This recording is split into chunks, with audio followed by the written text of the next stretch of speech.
오늘 하나님께서 우리에게 주신 말씀은 구약성경 예레미야 1장 4절로 10절까지의 말씀을 우리 함께 보도록 하겠습니다. 예레미야 1장 4절부터 10절까지의 말씀을 저와 한 절씩 말씀을 교독해서 보도록 하겠습니다. 제가 먼저 4절 읽도록 하겠습니다. 여호와의 말씀이 내게 임하니라. 이르시되 내가 너를 모태에 짓기 전에 너를 알았고 내가 배에서 나오기 전에 너를 성별하였고 너를 여러 나라의 선지자로 세웠노라 하시기로 내가 이르되 슬프도소이다. 주 여호와여 보소서. 나는 아이라 말할 줄을 알지 못하나이다 하니 여호와께서 내게 이르시되 너는 아이라 말하지 말고 내가 너를 누구에게 보내든지 너는 가며 내가 내게 무엇을 명령하든지 너는 말할지니라. 너는 그들 때문에 두려워하지 말라. 내가 너와 함께하여 너를 구원하리라. 나 여호와의 말이니라 하시고 여호와께서 그의 손을 내밀어 내 입에 대시며 여호와께서 내게 이르시되 보라 내가 내 말을 내 입에 두어놓으라. 함께 읽겠습니다. 보라 내가 오늘 너를 여러 나라와 여러 왕국 위에 세워 내가 그것들을 뽑고 파괴하며 파멸하고 넘어뜨리며 건설하고 심게 하였느니라 하시니라. 아멘. 예, 우리 장로님 기도하셨던 것처럼 우리 청년들과 또 우리 담임 목사님 아프리카 케냐 땅에서 그 메마른 땅에서 학교에서 마을에서 또 수백 명 수천 명의 그 지역의 사람들에게 복음을 증거하고 계십니다. 계속해서 기도해 주셔서 또 건강하시게 또 안전하시게 모든 일정 마치고 돌아오실 수 있도록 기도해 주시고요. 가장 최근에는 돌아온 수요일 우리 목사님 말씀 전해 주신다고 주보에 나왔으니까 여러분들 아마 수요 예배 오시면 또 생생한 선교지의 또 이야기를 우리 목사님 통해 들으실 줄 믿습니다. 오늘 말씀을 통하여 여러분들과 함께 보라 내가 오늘 너를 이라는 제목을 가지고 하나님 말씀 함께 묵상해 보겠습니다. 여러분 이 땅을 살다 보면 남들 때문에 힘들어할 때가 참 많으시죠. 남들 때문에 속상할 때, 나를 힘들게 하는 직장 사람들 때문에, 또 나를 어렵게 하는 이웃들 때문에, 또 나를 속상하게 하는 가족들 때문에, 그래서 그 사람만 없었으면, 아니 그 사람만 만나지 않았으면 내 인생은 훨씬 더 좋았을 텐데, 여러분 그런 생각해 보신 적 없으십니까? 그렇게 남을 향해 이야기하고 남을 향해 탓하고 남을 향해 손가락질하는 우리에게 미국의 어떤 사람이 이런 말을 했습니다. 사회학자인 브라운이라는 사람이 연약함이라는 주제로 강연을 하는데 그 자리에 모인 수천 명의 청중들 앞에서 두 눈을 똑바로 뜨고 이렇게 말했다는 거예요. 당신들이 바로 그 사람입니다. 우리가 바로 그런 사람들이라는 거죠. 나 때문에 내 주변의 사람들이 힘들어할 수 있다는 거예요.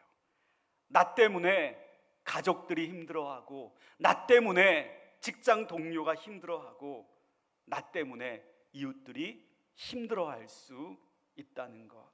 내가 바로 그런 사람이라는 겁니다. 그러면서 그가 이어서 이렇게 말합니다. 여러분 우리가 내 자녀들에게 말하는 그 사람들, 야, 저 사람은 믿을 수 없는 사람이야, 경멸하는 사람들, 저 사람은 못된 사람들이야, 저런 사람들하고 절대 어울려서는 안 돼, 저런 사람들은 천벌을 받아 마땅해 라고 말하는 그런 사람들이 바로 내가 얼마든지 될 수 있다는 것이지요. 여러분 그렇습니다. 이 브라운이라는 사회학자는 자신의 강연을 들어온 사람을 비난하고 정죄한 것이 아니라 사실 그가 말하려고 했던 그 연약함이라는 주제처럼 사실 우리가 너무나 연약하다는 거죠. 내가 정말 비난하고 정죄하는 그 사람의 모습이 될 수 있다는 것. 그래서 어느 순간 내 자신의 연약함에 대하여 인정해야 한다는 것, 그리고 그 연약함 속에 깊이 매몰되는 것이 아니라 그 연약함을 딛고 일어설 수 있는 우리의 모습이 되어야 한다는 것을 우리는 이야기를 통하여 깨닫게 되는 것 같습니다. 여러분, 그렇습니다. 어느 누구도 장담할 수 없어요. 나는 연약하지 않다고, 나는 어떤 상황 속에서도, 어떤 환경 속에서도 내 믿음 흔들리지 않을 수 있다고 말할 수 있는 사람은 아무도 없습니다. 그렇기 때문에 우리 삶의 연약한 순간이 찾아올 때가 있을 때, 환경이 나빠지고 상황이 바뀌어져서 어쩌면 내가 지금 바닥까지 내려온 것이 아닐까, 그렇게 느껴질 때 우리는 그곳에서 머물러 있는 것이 아니라 다시 일어설 수 있는 힘을 그 어디에선가 찾아야 한다는 것, 우리는 깨닫게 됩니다. 낙심할 수밖에 없는 상황, 절망할 수밖에 없는 그 상황에 있었던 대표적인 인물이 바로 욥이라는 사람인 것, 여러분 기억하십니까? 그는 가지고 있는 것이 너무나 많았습니다. 7명의 아들이 있었고 3명의 딸이 있었으며 7,000마리의 양이 있었고 3,000마리의 낙타와 500쌍의 소와 500마리의 나귀가 있었습니다. 그가 거느리고 있었던 종의 숫자는 세어볼 수도 없을 만큼 너무나 많았습니다. 그런데 여러분, 어떻게 됩니까? 강풍이 불어 욥의 집이 무너지게 되고 그 집에 자녀들이 깔려서 죽어가게 됩니다. 욥은 건강마저도 잃게 되어 온몸이 종기로 뒤덮여 그를 보는 사람마저도 차마 눈뜨고는 볼 수 없는 지경에 이르게 됩니다. 가축이, 그리고 재산이, 그가 가지고 있던 모든 것이 날아가 버리고 맙니다. 사탄은 이제 확신합니다. 욥은 자신의 믿음마저도 헌신짝처럼 내던져 버릴 것이다. 그리고 그의 곁에 있었던 믿을 만한 그 아내도 역시 참다 못해 소리치지요. 당신 그렇게 살 바에야 차라리 하나님을 욕하고 죽으라고요.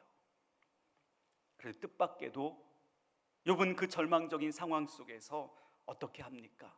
욥기 42장 5절 말씀에 보면 욥이 이렇게 고백하죠. 우리 자막을 보고 함께 읽어보겠습니다. 욥기 42장 5절입니다.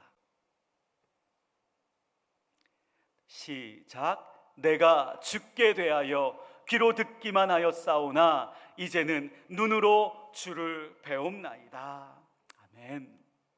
낙심할 수밖에 없는, 절망할 수밖에 없는 상황 속에서 나의 연약함을 보게 되었고 내 인생의 마지막을 보게 될 때에 여러분, 우리 어떻게 해야 합니까?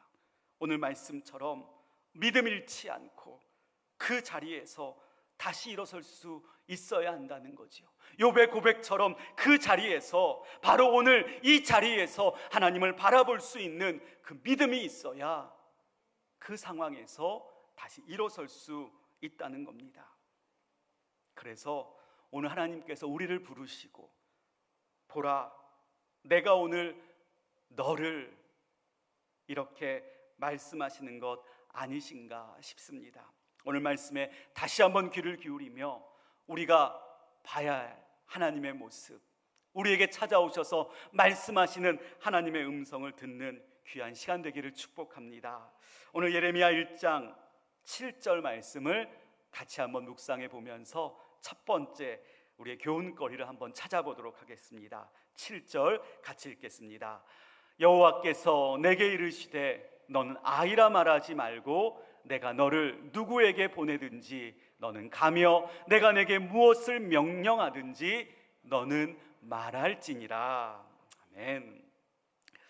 사실 이 말씀이 나오게 된 배경이 있죠. 하나님이 예레미야를 부르시고 내가 너를 선지자로 세우겠다고 말씀하시자 예레미야가 6절에서 이렇게 말합니다. 슬프다고, 자신의 처지를 비관하고 한탄하며 하나님, 내 모습을 좀 봐주십시오. 저는 아이입니다. 말할 줄도 모릅니다라고 그래서 하나님의 말씀에 순종하지 못하겠다고 말하고 있다는 겁니다. 그가 말하는 이 어리다라는 말, 사실 어린 아기라는 뜻은 아니지요. 많은 학자들의 의견이 있지만 대체로 아마도 예레미야가 청소년을 지나서 청년기에 접어들, 우리 나이로 하면 약 한 20살 정도의 나이가 아니었을까. 그렇게 어리지는 않지만 그러나 새파랗게 젊은 나이가 아니었을까, 그렇게 보고 있습니다. 근데 여러분 보십시오. 민족과 열방을 향하여 하나님의 구원의 메시지를 선포하고 예언자와 선지자의 직무를 감당하기에는 사실 정말 어린 아이와 같이 너무나 젊은 나이였다는 거죠. 그의 나이로 어떻게 나이 많은 사람들을 설득하고 어떻게 경험 많은 사람들에게 다가갈 수 있겠어요? 여러분, 그것만이 아니라 오늘 우리가 읽진 않았지만 1절을 보면 예레미야의 백그라운드, 그의 배경이 나옵니다. 예레미야는 베냐민 땅 아나돗의 제사장들 중 힐기야의 아들이었다라고 그의 배경이 나오는데, 여러분, 그가 태어난 그 아나돗, 그 지역이 어떤 곳인지 우리는 생각해 봐야 합니다. 다윗이 그의 아들 솔로몬을 왕위에 세우려고 했을 때에 이 솔로몬에 반역하여 아도니아를 추종했던 제사장이 있었으니 그가 바로 아비아달이었는데, 이 아비아달의 고향이 바로 아나돗이라는 것이죠. 따라서 이 아나돗 출신의 예레미야는 바로 이 역적 아비아달의 후손이 아니었을까, 그렇게 추측을 할 수 있다는 거예요. 다시 말하면 예레미야의 배경과 출신, 그가 자라온 환경은 사실 백성의 지도자가 되기에는 좋지 않았다는 것. 우리나라도 그렇지 않습니까? 대역죄인은 삼족을 멸한다는 것처럼 아나돗의 제사장 출신인 예레미야도 사실 그 출신만 보면, 그의 배경만 보면 그가 고백했던 것처럼 슬프도소이다 라고 말할 만한 그런 탄식이 입에서 저절로 나올 만한 상황이었다는 거예요. 예레미야의 과거를 보면, 그리고 예레미야의 지금 현재를 보면 너무나 연약한 존재라는 거죠. 슬프도소이다. 보소서, 나는 아이라, 나는 말할 줄을 알지 못한 아이다. 그렇게 말할 수밖에 없었던 예레미야의 모습이다 라는 것입니다. 근데 여러분, 사실 이게 어떻게 예레미야의 모습만이겠습니까? 이게 저의 모습이고 이것이 우리의 모습이 아니겠습니까? 배경이 좋은 것도 아니고 지금 상황이 좋은 것도 아니고, 아니 연약하다 못해 정말 날마다 깨어지기 쉬운 존재여서 날마다 상처받고 날마다 깨어져 쓰러지는 우리의 모습이 아닙니까? 그래서 하나님의 그 귀한 말씀 앞에서도 나는 아이라고, 나는 못한다고, 나는 알지 못한다고 그렇게 말하며 주의 말씀에 순종하지 못하는 우리의 모습이 있지는 않으십니까? 내 가정에서도, 내 일터에서도, 내가 만나는 사람들과의 크고 작은 관계 속에서도 나의 과거 때문에, 그리고 나의 현재 때문에 두려워하고 떨고 있지는 않으십니까? 근데 오늘 하나님께서 그런 예레미야를 향해서, 또 그런 저와 여러분들을 향하여 이렇게 말씀하십니다. 너는 아이라 말하지 말라. 너의 말이 틀렸다는 거죠. 왜냐하면 5절을 보니까 그 이유가 나와 있습니다. 우리 5절 말씀 같이 한번 읽어보겠습니다. 내가 너를 모태에 짓기 전에 너를 알았고, 내가 배에서 나오기 전에 너를 성별하였고, 너를 여러 나라의 선지자로 세웠노라 하시기로. 그래요. 그런 예레미야를 우리 하나님은 너무나 잘 알고 계셨다는 거예요. 모르시지 않다는 거죠. 예레미야의 과거가 어떠했는지, 그리고 지금 예레미야의 현재의 모습이 어떠한지, 그리고 앞으로 미래의 예레미야의 그 변화될 모습, 바뀔 모습이 어떠한지, 우리 하나님께서는 모태에서 그가 지어지기 전부터 예레미야를 알았고, 그가 배에서 나오기 전부터 그를 구별하여 성별하였고, 그리고 그를 향하여 계획해 놓으셨기에 여러 나라의 선지자로 세우고자 이렇게 부르시고 계시다라는 것이죠. 여러분, 그분이 바로 우리 하나님이시라는 사실입니다. 그렇기 때문에 하나님의 말씀하십니다. 아이라 말하지 말라. 내 말이 틀렸다. 내가 너를 너보다 더 잘 안다고, 내가 너를 위하여 가장 아름다운 것들을 계획해 놓으셨다고 말씀하고 있다는 거예요. 그리고 이어서 7절 이렇게 말씀하시죠. 내가 너를 누구에게 보내든지 너는 가라. 내가 내게 무엇을 명령하든지 너는 말하라. 그래요. 가면 되는 것이고요, 말하면 된다는 것입니다.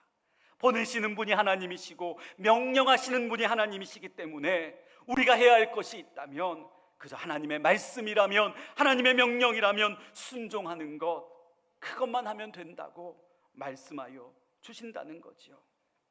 여러분, 이것이 바로 예레미야가 하면 되는 일이었고, 이것이 바로 우리가 해야 할 일이다라는 것입니다. 여러분, 이 사실을 꼭 기억하셔서 정말 하나님의 말씀 앞에 순종하고 결단하며 주님이 원하시는 그 자리에 설 수 있는 저와 여러분들 모두가 되시기를 축복합니다. 그런데 그렇게 해야 하는데도 불구하고 순간순간 넘어질 때가 너무나 많아요.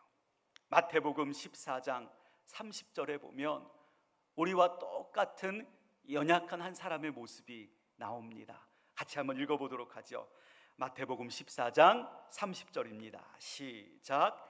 바람을 보고 무서워 빠져가는지라 소리질러 이르되 주여 나를 구원하소서 하니.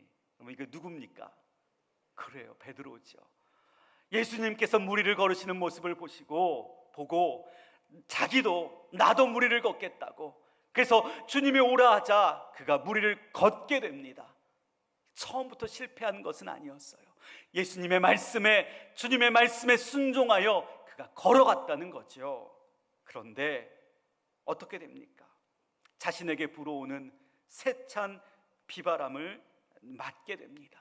자신의 발과 다리에 세차게 불어닥치는 파도를 느끼게 됩니다.